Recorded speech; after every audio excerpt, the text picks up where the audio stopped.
Queridos irmãos e irmãs, aquilo que Jesus ensina, ele realiza em si mesmo. O evangelho de hoje termina dizendo que a multidão ficou admirada porque o ensinamento de Jesus era oferecido com autoridade e não como os fariseus. O que é que isso quer dizer? Isso quer dizer que Jesus não ensinava uma teoria, que Jesus não ensinava aquilo que ele não praticava. A coerência entre o que ele ensinava e a sua vida era perceptível a todos os que o ouviam. E é isso que Jesus propõe no evangelho que nós ouvimos, quando ele nos alerta sobre edificar a casa sobre a rocha ou edificar a casa sobre a areia. Todos nós edificamos muitas casas. A nossa própria existência pessoal é uma casa que nós edificamos. Nós edificamos a nossa conduta, o nosso comportamento, as nossas atitudes, as nossas escolhas, sobre a rocha da coerência ou sobre a areia da incoerência. Falamos uma coisa e fazemos outra, e assim vivemos como que sempre no perigo da ruína? Ou somos coerentes entre aquilo que falamos e aquilo que fazemos, e então temos a segurança da rocha em nossas bases?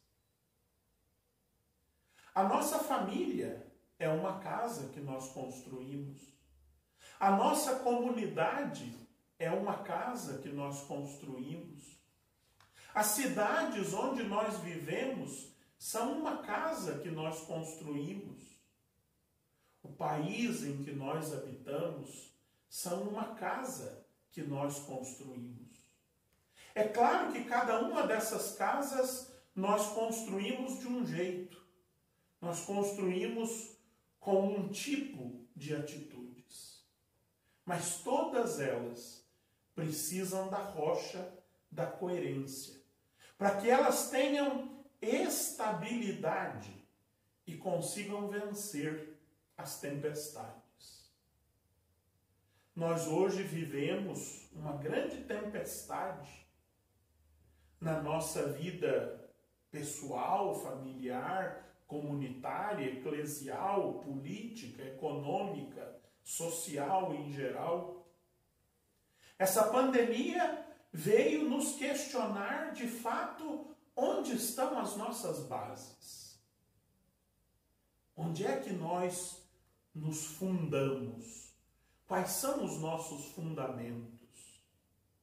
Quais são os fundamentos da nossa vida pessoal? Nossa vida pessoal tem estabilidade? Nós conseguimos enfrentar esta tormenta que enfrentamos permanecendo de pé? Ou nossa vida pessoal está edificada sobre a areia e nós já não conseguimos mais ficar de pé? Perdemos os nossos referenciais, não achamos mais o fundamento, o chão firme que nos mantém erguidos. A nossa vida social também é uma casa que edificamos e devemos edificar sobre a rocha. Nosso país, nossa vida social, vive as controvérsias diante desta pandemia. Como eu tenho dito há tantos dias, uns dizem fique em casa, outros dizem sai de casa. Uns dizem a vida em primeiro lugar, outros dizem a economia em primeiro lugar. Uns dizem esse remédio mata, outros dizem esse remédio cura. Sinais de que a nossa vida político-social não está edificada sobre a rocha, não está edificada sobre a verdade. não está edificada de forma a dar à nossa nação a estabilidade, a segurança necessária para enfrentarmos a tempestade do coronavírus. Não basta, diz Jesus no Evangelho, dizer Senhor, Senhor, para entrar no reino do céu. Nós não vamos entrar no reino dos céus por aquilo que dizemos. Nós não vamos entrar no reino dos céus por aquilo que ostentamos externamente. Símbolos religiosos, vestes religiosas, estampas religiosas. Nada disso vai nos garantir a entrada no reino dos céus. Só uma coisa, diz Jesus no Evangelho de hoje, vai nos possibilitar a salvação: pôr em prática a vontade do Pai. Não é o dizer, não é o mostrar, é o fazer, é o viver.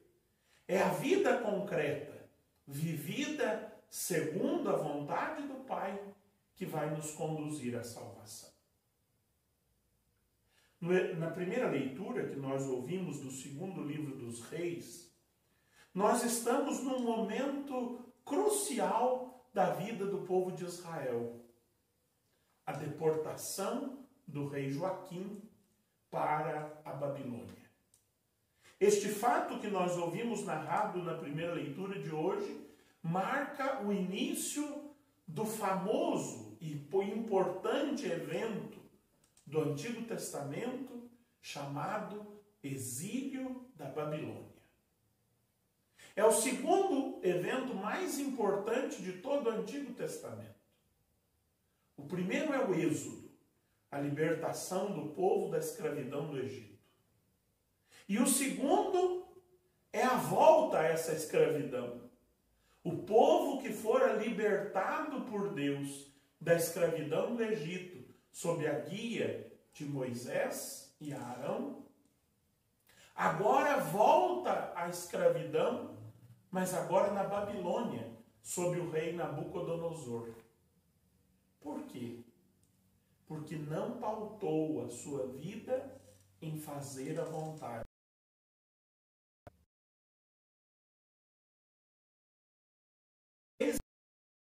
O povo, e Deus prometeu na aliança: se vocês observarem estas coisas, eu lhes garanto vida e liberdade. Mas o povo não obedeceu. E por isso, muitas vezes, e especialmente no exílio da Babilônia, eles não tiveram a liberdade para não perder a vida. Deus permitiu, entre aspas,